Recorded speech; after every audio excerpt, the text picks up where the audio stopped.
Assalamualaikum warahmatullahi wabarakatuh. Selamat siang Anda semua. Hari ini kita bertemu lagi dalam pembelajaran produk kreatif dan kewirausahaan Senin 19 Oktober 2020. Kita ucapkan alhamdulillah karena kita masih diberi kesehatan dan kesempatan oleh Allah Subhanahu wa taala sehingga Anda semua masih bisa mengikuti pembelajaran ini dengan diharapkan bisa diikuti dengan penuh semangat dan antusias. Kita sadari bahwa kegiatan PBM kita tidak berjalan semaksimal mungkin, tidak seideal yang seharusnya karena kondisi pandemik yang sama-sama melanda Kota Padang dan dunia pada umumnya. Jadi kita harapkan walaupun dengan kondisi yang tidak ideal ini tidak menyurutkan langkah Anda semua untuk tetap bersemangat dan memotivasi diri untuk terus belajar. Baiklah, pada pertemuan kali ini Ibu mencoba untuk merangkum materi tentang pembelajaran kita KD 33 sebagaimana sebelumnya dari pertemuan 1 dan keempat kalian sudah belajar mandiri dan juga telah melaksanakan ulangan harian untuk KD ini. Jadi pada kesempatan kali ini Ibu ingin merangkumnya dalam sebuah PowerPoint yang nantinya Ibu share screen terhadap kalian. Ibu harapkan bisa kalian pahami apa yang Ibu sampaikan. Oke. Mempersiapkan administrasi usaha. Adapun kompetensi dasarnya adalah menerapkan dokumen administrasi usaha, kemudian merencanakan dokumen pembuatan usaha. Adapun tujuan pembelajaran yang akan kalian capai atau yang harusnya kalian capai setelah kalian mempelajari kompetensi ini adalah kalian bisa menjelaskan apa itu pengertian administrasi, mengemukakan ciri-ciri administrasi, menentukan tujuan administrasi usaha, menentukan jenis-jenis perizinan usaha, serta menganalisis kegiatan surat menyurat. Hal itu bisa kalian lakukan secara tepat, kreatif, dan penuh tanggung jawab. Oke, selanjutnya kita masuk dulu ke pengertian administrasi usaha.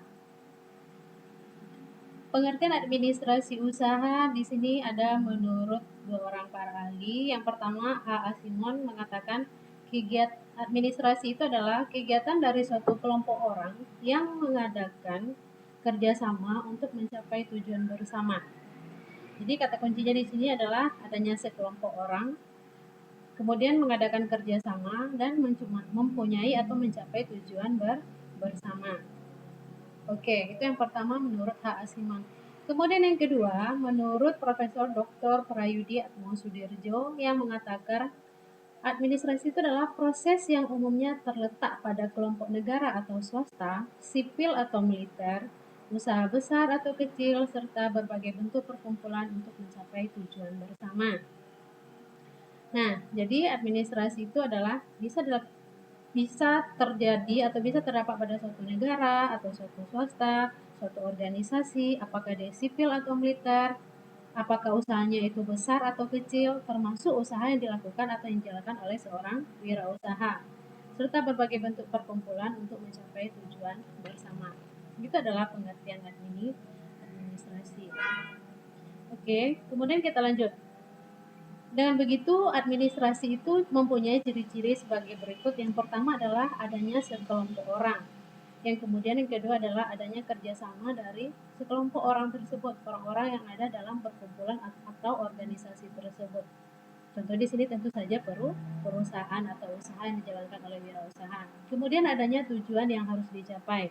Adanya proses kegiatan usaha yang dijalankan serta adanya aspek bimbingan kepemimpinan dalam usaha itu sendiri. Itu untuk ciri-ciri administrasi. Kemudian, untuk apa administrasi itu dilakukan oleh wirausaha? Apa tujuannya? Tentu saja ada tujuan yang dicapai setelah kita atau selama kita mengelola administrasi usaha kita tersebut dengan baik. Yang pertama adalah membantu wirausaha dalam mengembangkan usahanya. Kemudian yang kedua, memberikan kepuasan kepada konsumen. Karena kita tahu konsumen adalah tolak ukur keberhasilan bisnis kita. Karena apa? Konsumen yang loyal, konsumen yang puas, yang puas atas layanan, jasa, atau produk yang kita tawarkan, yang kita berikan, mereka akan setia, mereka akan loyal, mereka akan kembali kepada perusahaan kita. Itulah gunanya salah satu kita harus mengatur administrasi usaha. Kemudian memberikan pekerjaan kepada tata usaha, karena kegiatan administrasi ini dilakukan oleh tata usaha. Contohnya di sekolah kita SMK Nasional ini, administrasi dilakukan oleh tata usaha. Di sini adalah yang kalian tahu adalah Ibu Yuni ya, selaku pegawai tata usaha. Kemudian melayani konsumen dengan baik. Ya, dengan adanya administrasi yang teratur, yang baik, maka kita akan bisa melayani konsumen dengan semaksimal mungkin atau disebut dengan pelayanan prima atau excellent service. Oke, kita lanjut. Kemudian, dalam administrasi usaha itu ada dua yang harus dilakukan oleh wirausaha. Yang pertama adalah di sini menyiapkan dokumen perizinan usaha. Kemudian yang kedua nanti ada namanya surat niaga atau surat menyurat. Kita masuk dulu dokumen perizinan usaha.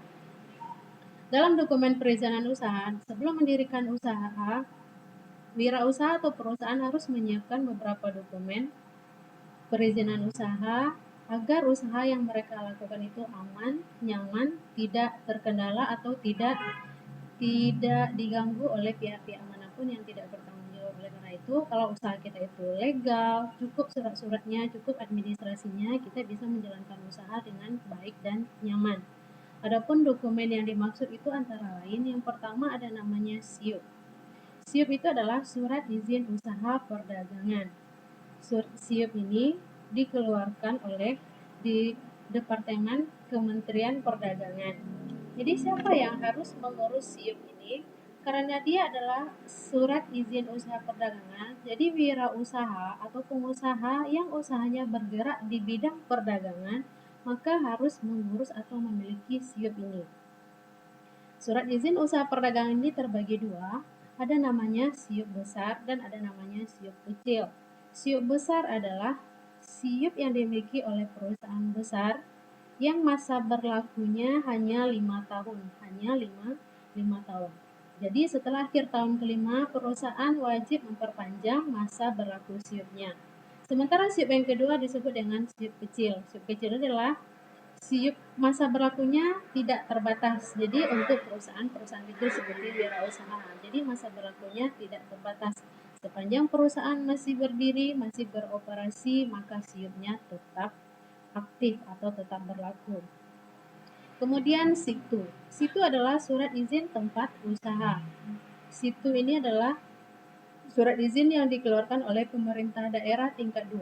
Siapa itu pemerintah daerah tingkat 2? Yaitu bupati atau wali kota. Kalau di Kota Padang ini otomatis SITU dikeluarkan oleh wali kota Padang, yaitu Bapak Mahyildi.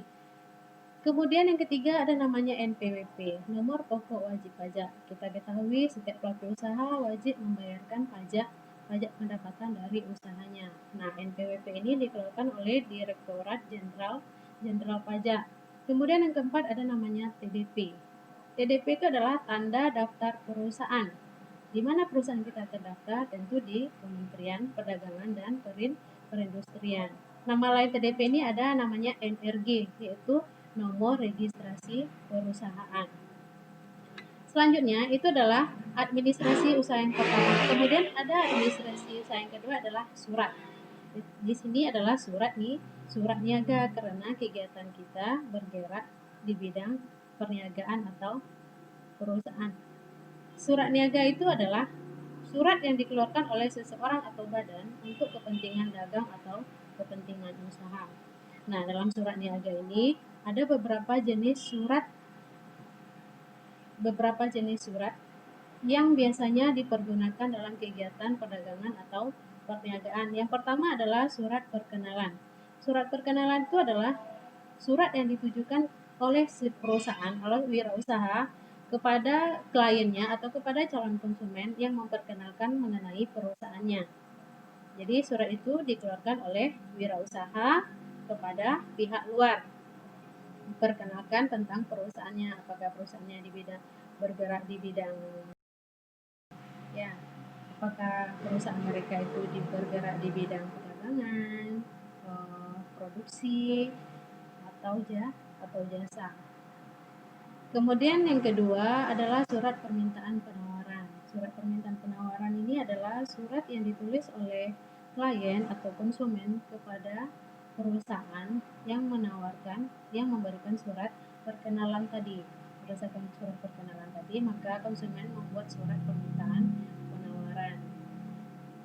Ya. Kemudian yang ketiga adalah surat penawaran.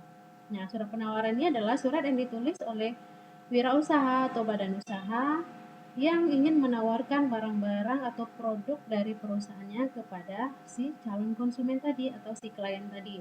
Jadi, sekaligus surat penawaran ini adalah balasan dari surat permintaan penawaran yang dilayangkan oleh calon konsumen kepada perusahaan atau wirausaha. Yang keempat adalah surat pesanan. Nah, surat pesanan ini adalah setelah calon konsumen atau mitra tadi membaca surat penawaran, informasi mengenai surat penawaran yang dilayangkan oleh wirausaha, maka berdasarkan surat tersebut konsumen membuat surat pesanan. Surat pesanan yang isinya mungkin apa saja produk atau barang-barang yang ingin mereka beli, atau menanya tentang informasi tentang harga dan segala macamnya. Oh ya, tadi Ibu ulangi lagi, surat penawaran ini isinya bisa saja berupa jenis-jenis produk yang mereka miliki atau yang mereka tawarkan, kemudian tata cara pembayarannya, kemudian cara pengirimannya, info diskon atau potongan harga dan segala macamnya. Jadi itulah beberapa jenis surat niaga yang umumnya dipergunakan di bidang perniagaan atau perdagangan. Baiklah Anda semua, demikianlah materi tentang KD 3.3, yaitu tentang menyiapkan administrasi usaha. Ibu harapkan materi yang Ibu sampaikan ini bisa kalian pahami, bisa kalian mengerti. Jika kalian masih bingung, kalian boleh bertanya melalui japri di WA Ibu langsung. Baiklah Anda, Ibu akhiri. Mohon maaf atas segala kekurangan. Assalamualaikum warahmatullahi wabarakatuh.